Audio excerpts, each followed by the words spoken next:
What is up, everybody? It's Dr. Vibe here, host and producer of the award-winning Dr. Vibe show. As always, I'd like to say you're blessed, highly favored, a magnet for miracles, and a solution for someone's problem.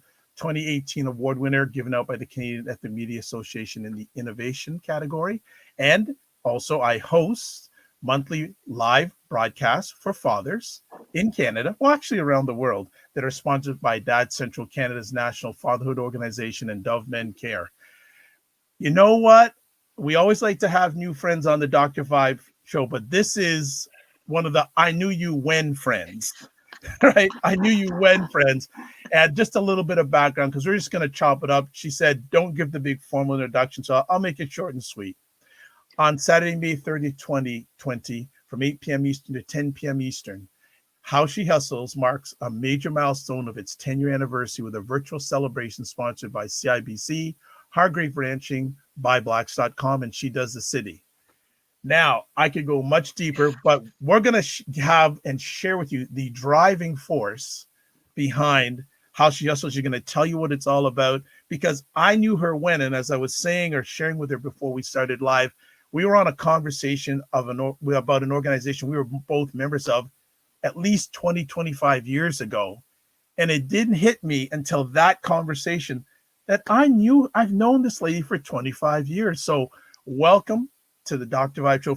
I don't even think you've been on before. This is really shameful. Emily Mills, the lady behind How She Hustles. How are you, Emily? I am wonderful. Thank you so much, Dr. Vibe. So this is what it takes to get on your show, eh? A decade worth of work, eh? Stop your noise. Stop your noise. Stop your noise. Not only is she the leader of a great organization, which is a team, but more importantly, she's a great mother.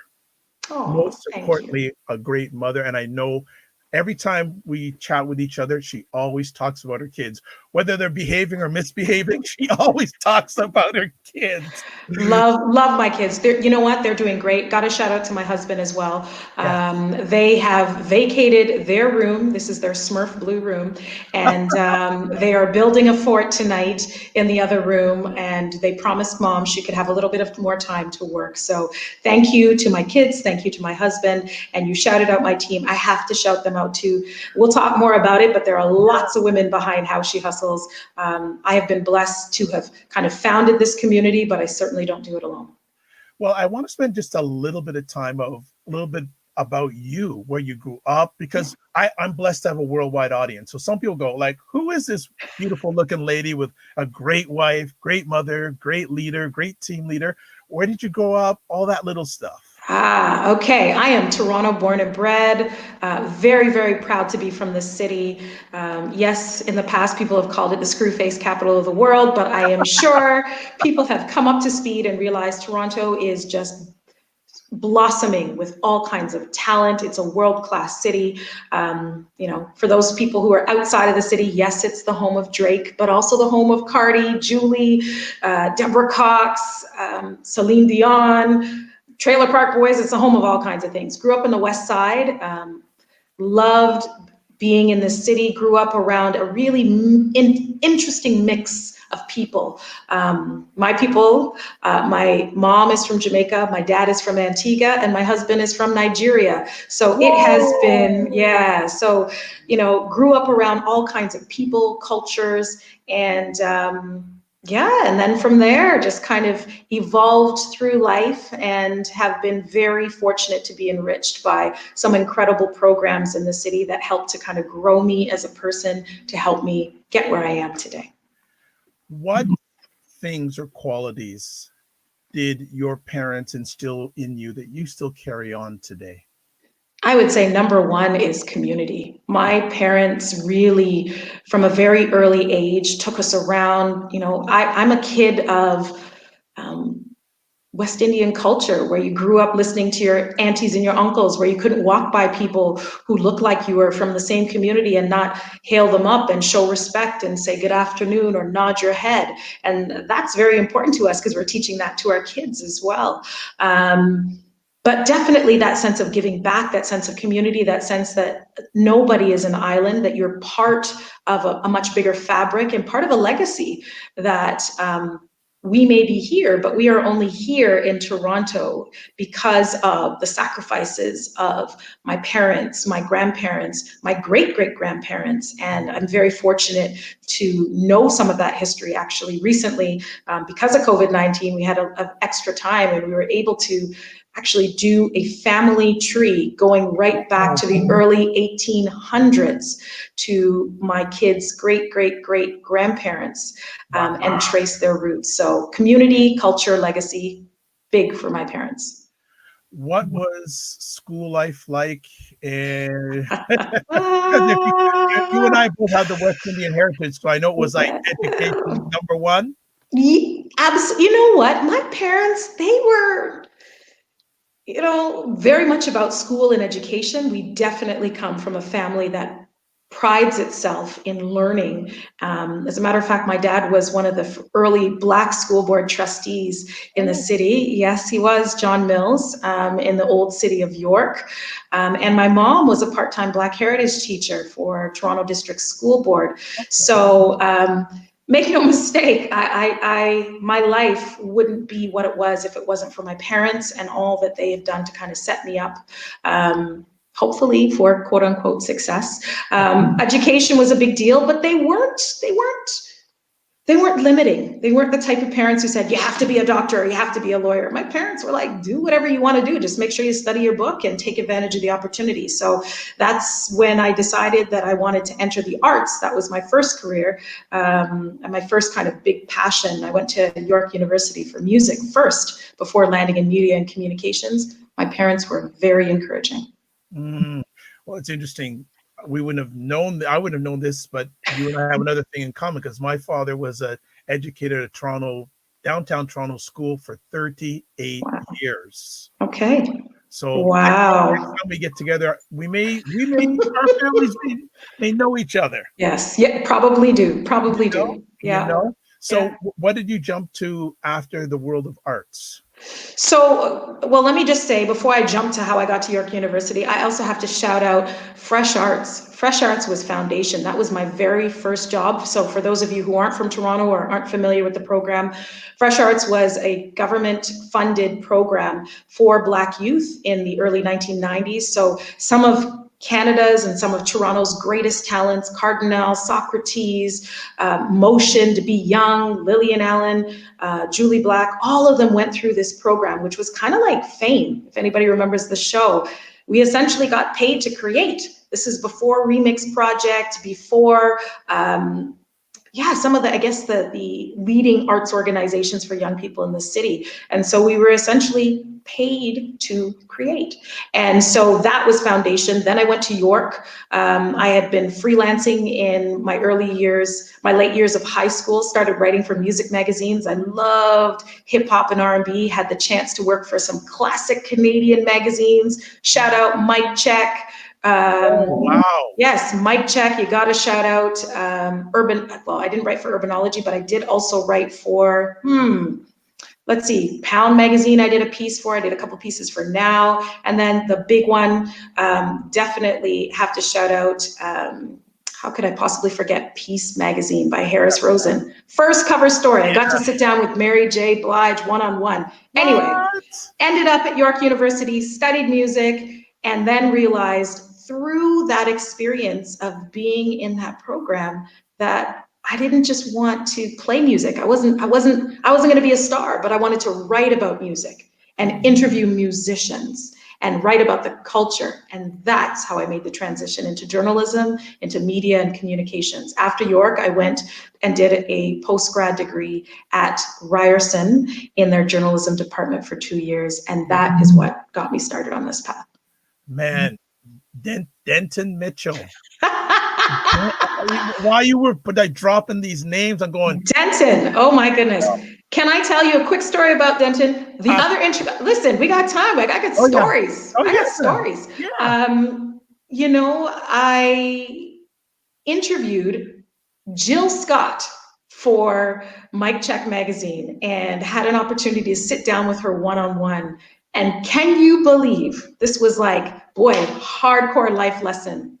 When I left that interview, My entire tape got gobbled up and not one word was recorded. It was one of the most traumatizing experiences of my life, but it was a life lesson.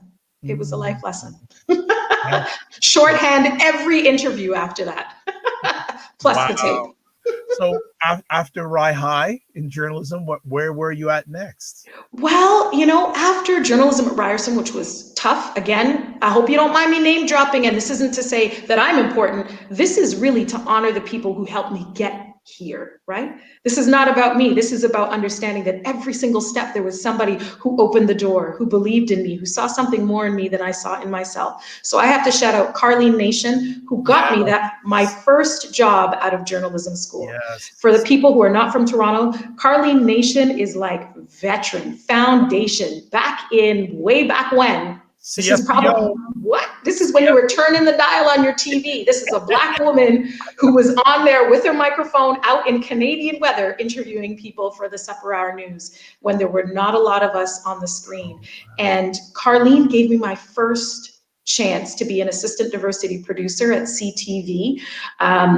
She was tough. Do you know that there were I believe it was over 600 applicants for one job, and the job was to help find stories that better reflected the city and all its diversities by gender identity, sexual orientation, by cultural identity, by all kinds of things, by ability, all of this. And my job was to help her research those stories, build a database, go out and interview people, find guests, pitch story ideas. And when I first applied for the job, man, I did my homework. I literally found out where she was speaking. I snuck into a few university classes to hear her lectures. I interviewed people. I watched her shows. I even went to hear her on a panel. Finally came in, was so excited. Dr. Vibe, I thought I had the job on lock. I did not get the job. I'd done all this work, didn't get the job, but when things are meant for you, they will never pass you.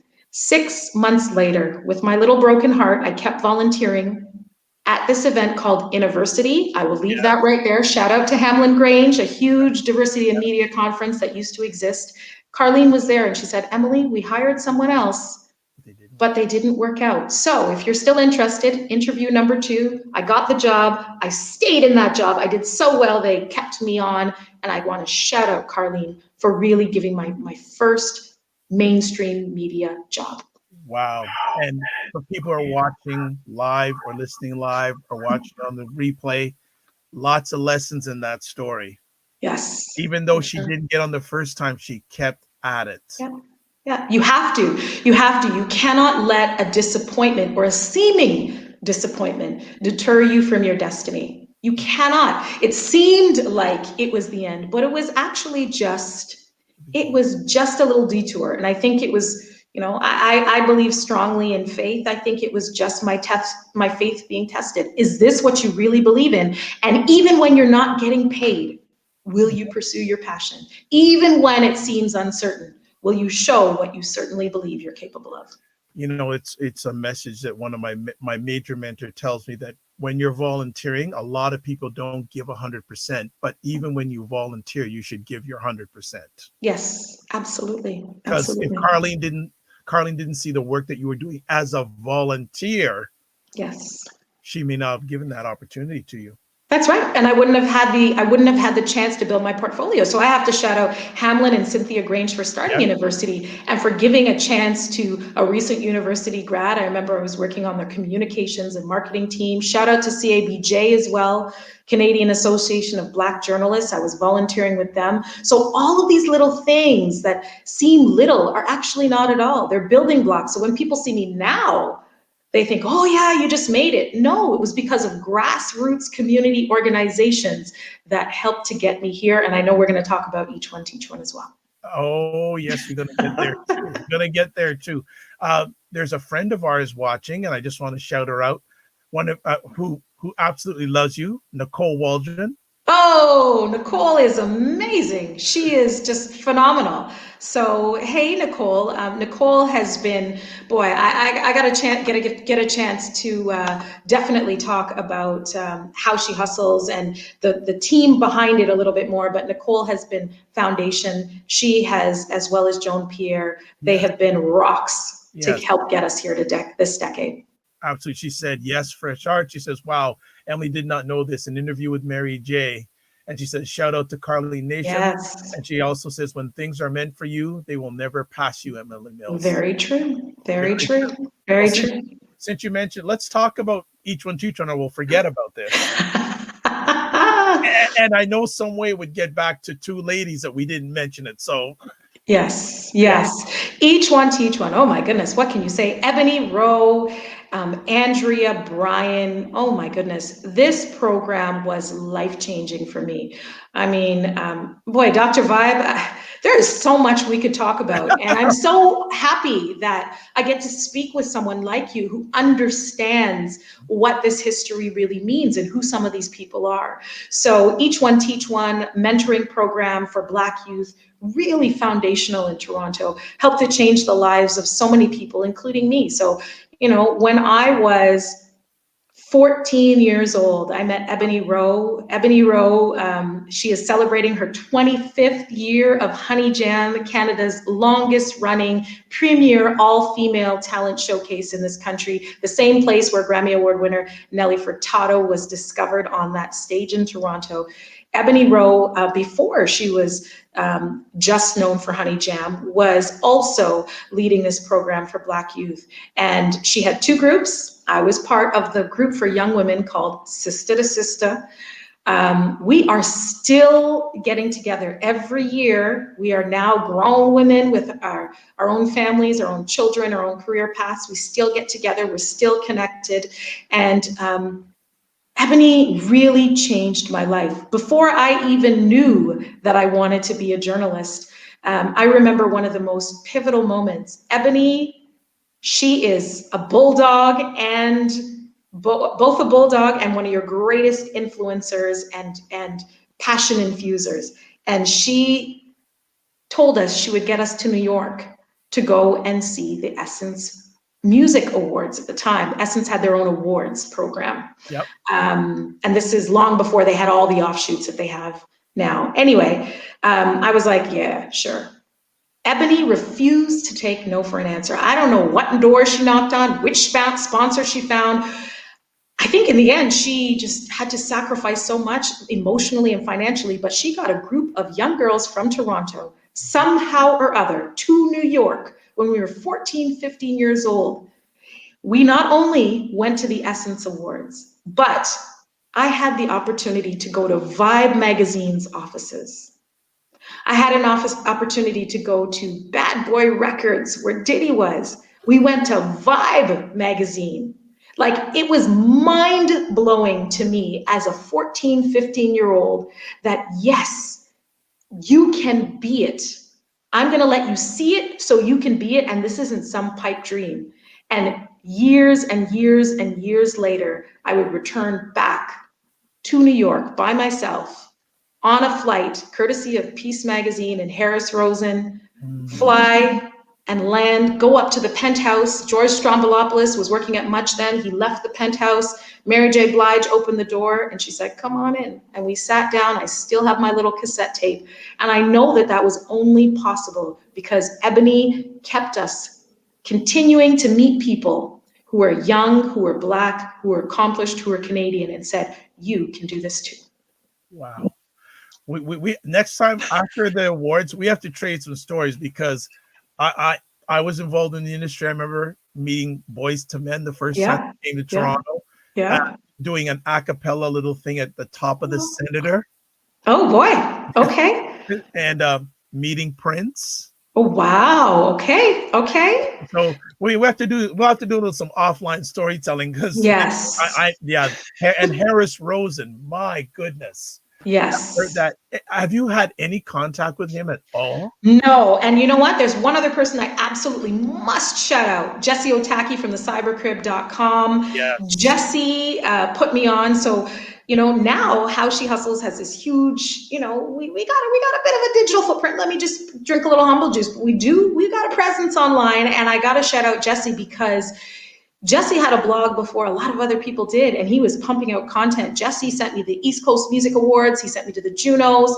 And so because of this website, cybercrib.com, that was just a leader in telling the stories about hip hop and R&B and urban culture in Canada, again, helped me really build my chops as a communicator, as a writer, as a storyteller. Wonderful.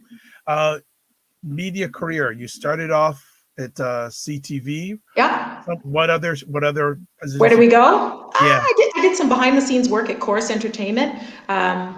Very, very administrative job, but it was great because I got to see how a big company like that worked behind the scenes. I did some media and media relations work with some nonprofits, including TRIAC, which focuses on getting immigrants into the right jobs in Toronto.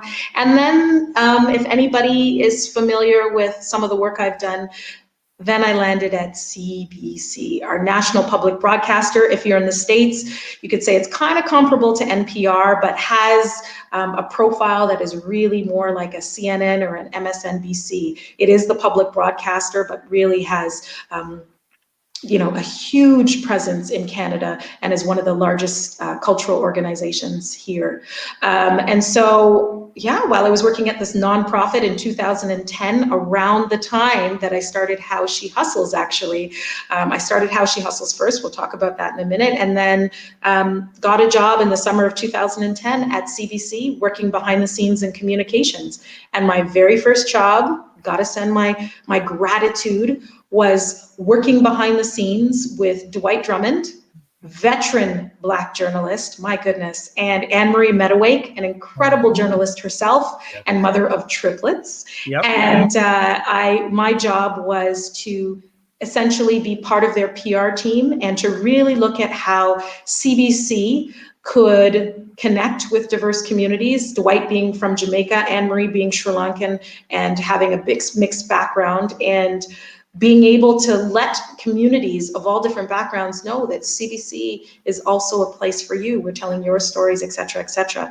So landed that job and was there for 7.5 years, and also have to shout out a lady named Susan Margetti, who's now a big boss at CBC, but before I even knew that I could belong there, man, that woman put me on. So, yeah. I had a bucket list moment in the last year. Oh. I had a chance to be on the same speaking stage as Dwight. Oh, wonderful. And it was, and I'm sure Mr. and Mrs. Burke from Burke's Bookstore. Yes, yes. Who have been running Ebony Toastmasters for years. Yes, they have. And they invited Dwight and myself to share some of our media journey. And I was so humbled to be on this scene because I look up to him.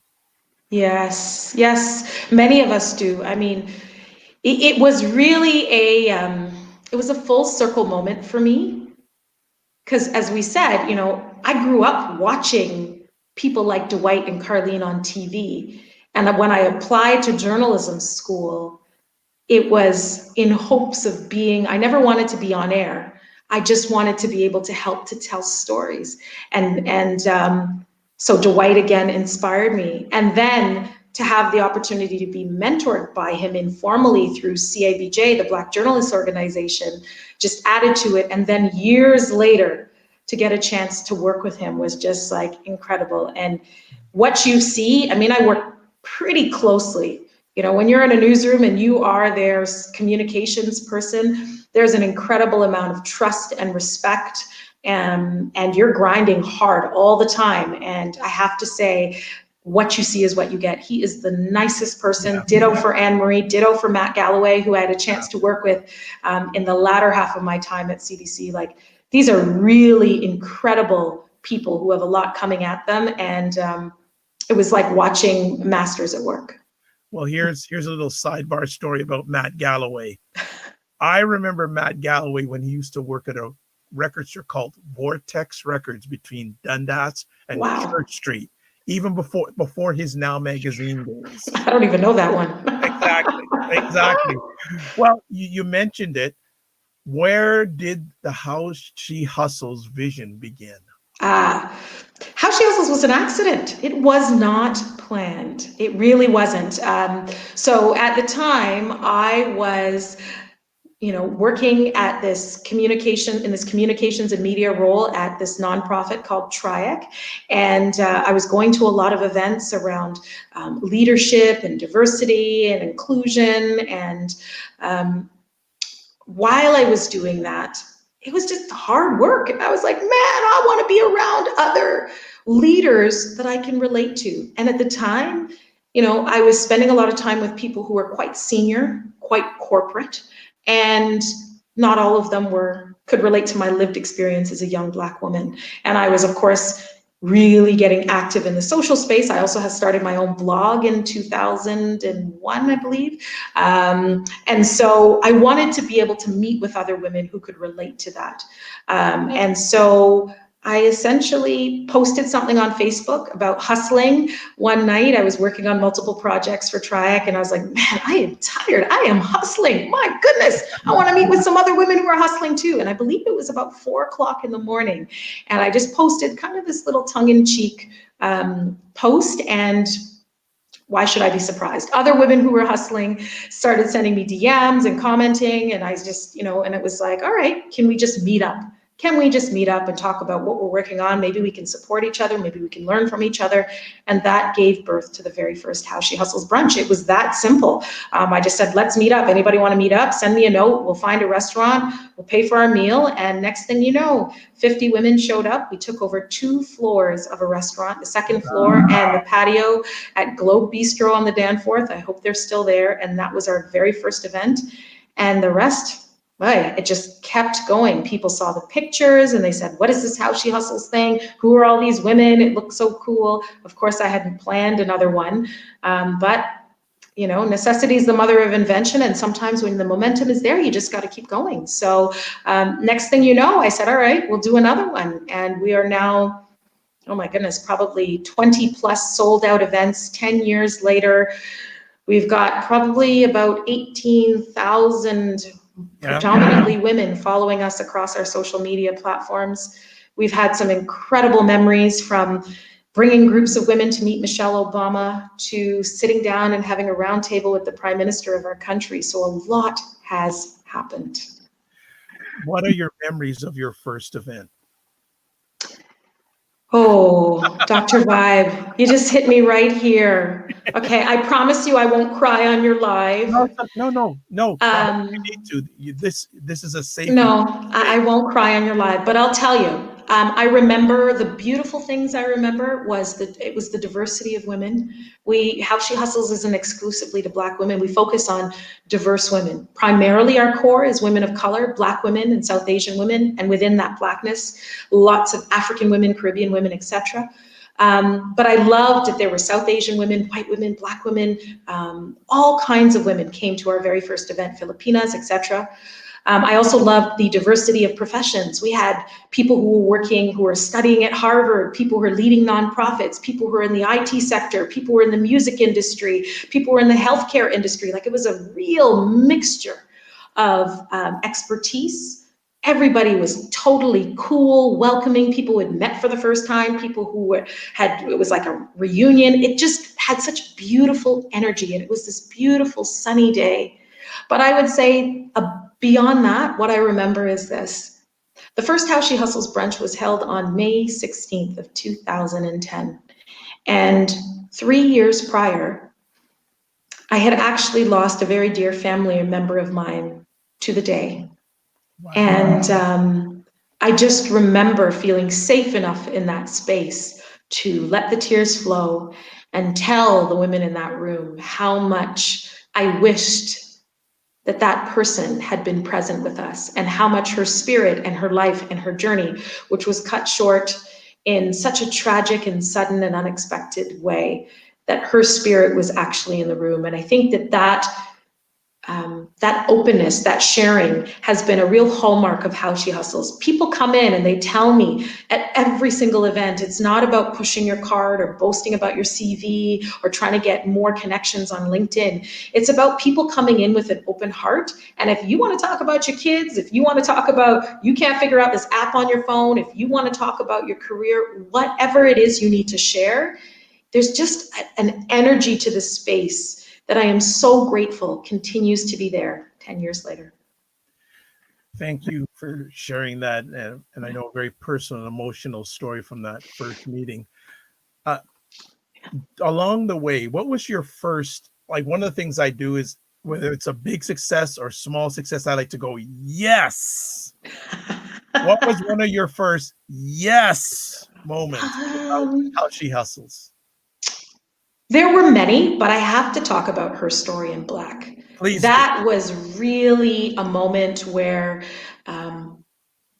it was just a game changer. So HERstory in Black was a national, I think it just became a national movement. Like it was so humbling, overwhelming, a privilege, a responsibility.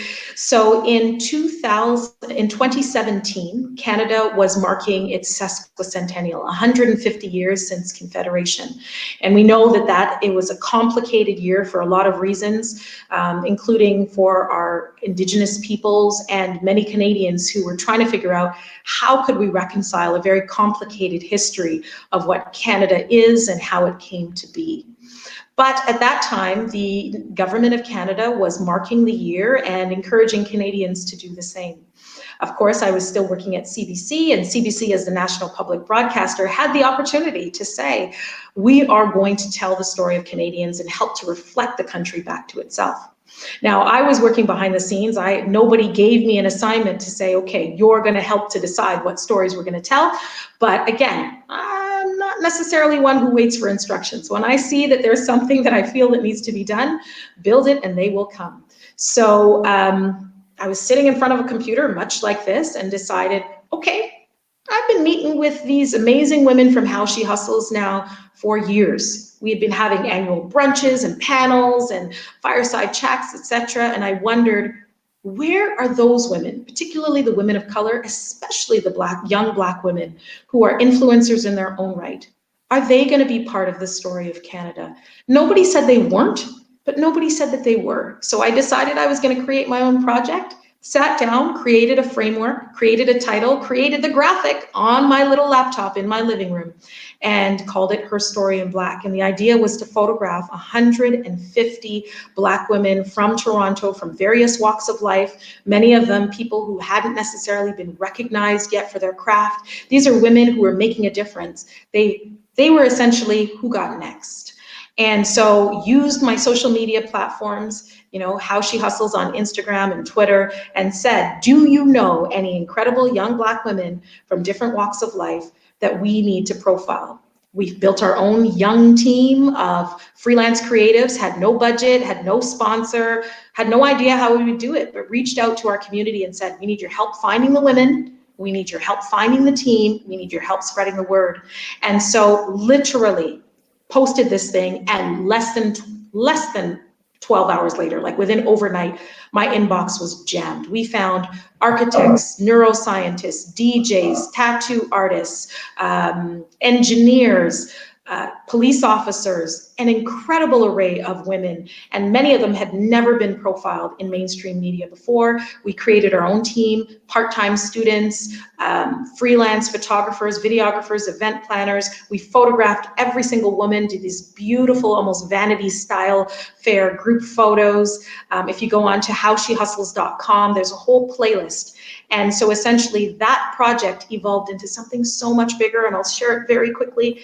How She Hustles created this incredible HERstory in Black project that became a 1-hour TV documentary. It is still airing years later. It just played, I think, last month on CBC, profiling these women, including Olympians and a professor of science, all young Black women from Toronto. They built a microsite. We held a 400-person event at the CBC headquarters. I mean, this is like an iconic Canadian institution. This is like maple syrup and hockey and the flag to Canada. That's what this place symbolizes. And to have Black women come in, and we had a DJ playing soca, we had Black women wearing Ankara on stage, we had Black women writing poems and speaking patois, we had Dr. Jean Augustine. I mean, it just changed the game.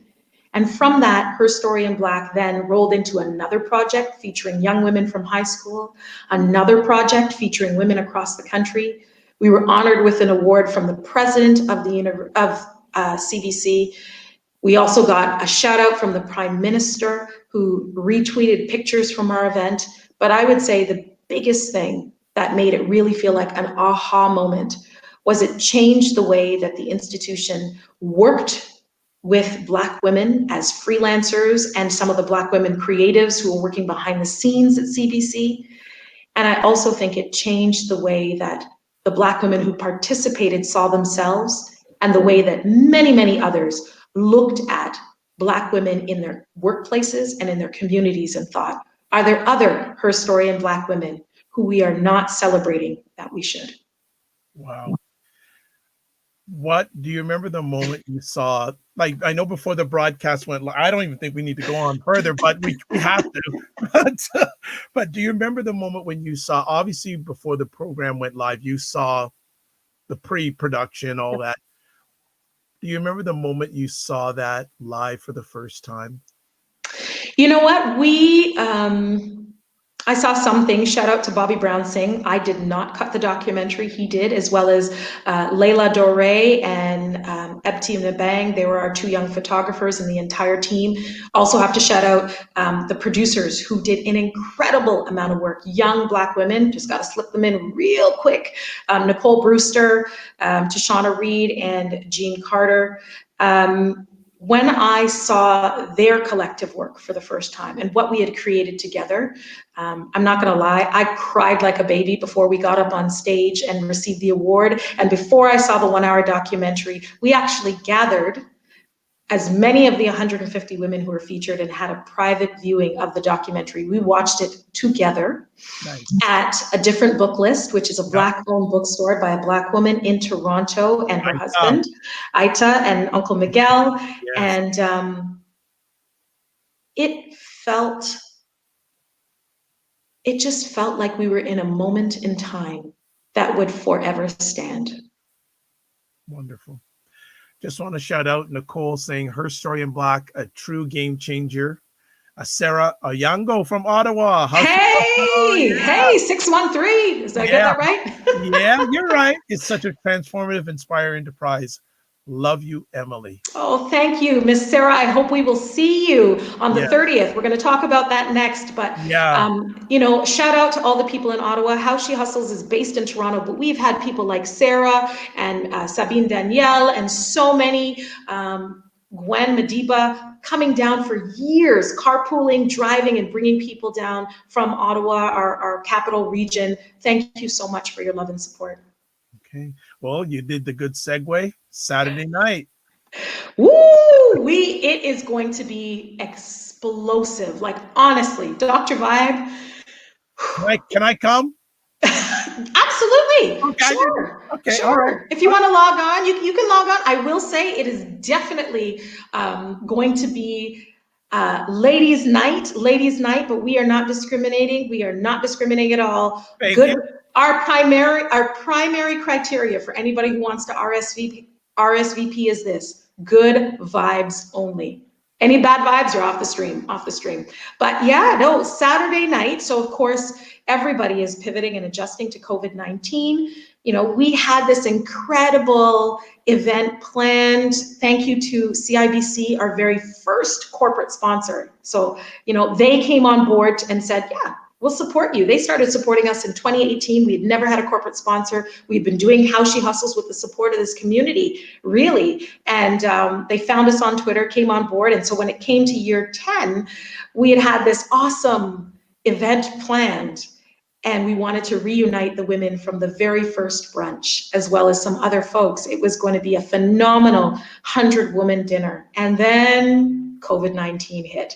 So when that happened, you know, it's about a detour. It's not going to be a permanent deterrent. We're still going to do the work, just find another way to get it done. So thanks to my incredible team. Shout out to Artists Touch Productions, Terry and Leslie, Castlefield Designs, to Sophie and everybody else, Miss Joan, Miss Nicole, all of them. We decided that we were going to do a virtual event. So we are going to be gathering online for a live stream on Saturday from 8 to 10 o'clock. It has been overwhelming. We have almost 500 RSVPs for this event. Like, if you haven't RSVP'd, I'm telling you, you better get on it. So please, Sarah, tell all the people in Ottawa, they need to get their RSVP in order to get the link to join us. And we are so elated to have CIBC supporting us, Hargrave Ranching, which is in a little bit in the west of Canada. They're supporting us. Thank you so much, as well as buyblacks.com and She Does the City supporting us. We got 2 hours of fun. We are pegging it as the funnest night in. We are going to have Tracy Moore. Oh my gosh, I'm so excited to have her. She's like Canada's lifestyle show queen and a Black woman who is down and keeping it real, and a mom and an entrepreneur, and she's just boss. She's going to chat with us. We have people like DJ Mel Boogie. We have Carnival Spice doing a dance demo. We got JoJo's Mix, who's going to teach us how to make mocktails and cocktails. We have a tribute to some of the women who we have lost and we will forever love by Hyacinth Brown Smith, who's going to be playing piano. We're going to unveil some art by one of our great Black Canadian artists on the rise, Roxanne Tracy. We have so many things that are coming up, and we just can't wait to see everyone. I remember the last time we chatted, not the last time, but the time before, saying, Dr. Vibe, I want to get on and talk about it. And I said, no matter what happens, it's going to happen, whether COVID or not. How has the experience been preparing for the live stream event? Whew. You know, I'm smiling, but deep down inside, boy, I'm sweating some buckets, buckets. You know what? It's been a lot, but I think more than anything, it shows me that there is so much love. There's so much love. And 10 years later, the very same thing that was the catalyst for How She Hustles continues to be relevant now. People are still looking for community. People are still looking for connection. People are still looking to be reflected. People are still looking for a place where women, especially women of various cultural backgrounds and identities, feel like they belong. And so I'm so honored that How She Hustles gets to play a leading role in doing that. And it's just been humbling to see how it's spreading like wildfire. And it's exciting because it's not just the people who have been with us, it's also a whole new audience of people who are hearing through word of mouth about who we are, and they'll be logging on. So we've been practicing hard. We've been testing out all the platforms. Yes. You know what it's like using StreamYard and using Facebook and Twitter and Instagram. It's you know, if you cross your fingers, you do all the prep you can, and then all you can do is trust technology, trust that your prayers will be answered, and that people will get what they should, and that everything will work as it should. Sarah's saying on Facebook, those brunches. Yes, and she also says Mel Boogie. Mel Boogie's foundation. You know, I have to say, you know, I know we got to wrap up soon, but one of the other things that I really am honored and really hold dear to my heart with How She Hustles is everything we do is anchored in diverse women, not just who we put on the mic and who we have on the stage and who we profile and connect to media, but it's all of the content creators behind the scenes. So since the very beginning, we have exclusively worked with diverse women, primarily women of color, whether they are our AV technicians, our graphic designers, our event planners, our caterers, our videographers, our photographers, our writers.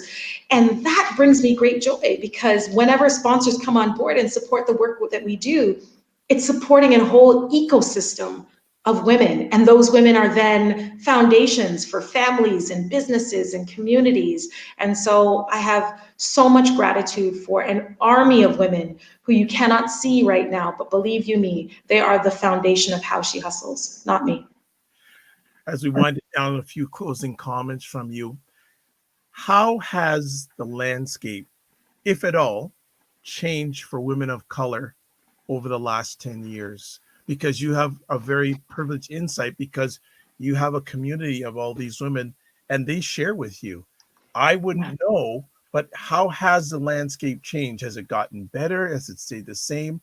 What is your pulse on that?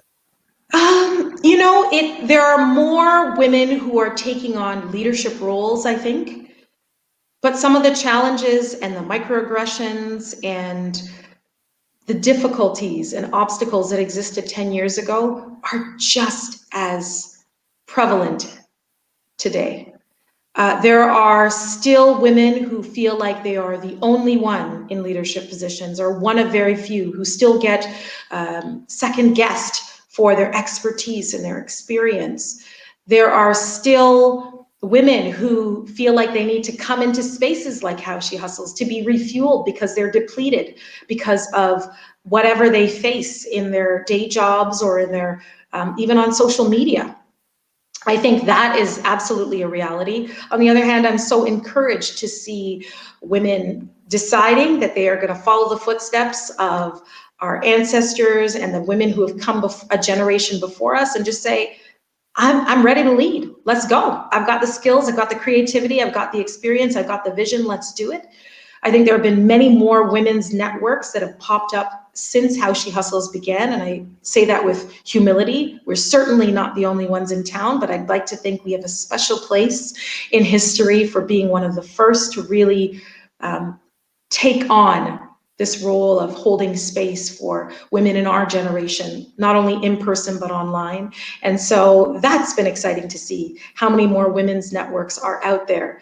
And there's so many of them that I would love to shout out for just holding space. So you know who you are. Thank you for doing what you do. I would say the last thing is there's a real pride in being Canadian.